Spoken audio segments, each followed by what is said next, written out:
Nasa planning stage na ang bagong game show na pangungunahan ng isang sikat na contract star ng ABS-CBN. May kinalaman sa barangay ang pamagat ng pinaplanong game show na tiyak na pangmasa at isang bagong kabanata sa entertainment career ng popular star. Tama rin naman ang mga game shows ngayon. Masayang panoorin at nahahasa pa ang utak kahit paano. Pero heto pa, may nilulutong bagong daily show ngayon ng ABS-CBN Network.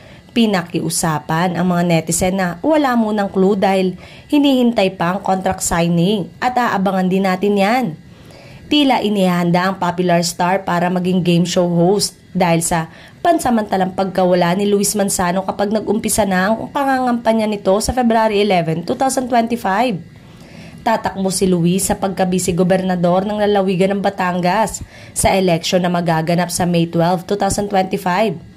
Kaya naman, naghahanap na ang ABS-CBN ng ipapalit kay Luis Manzano.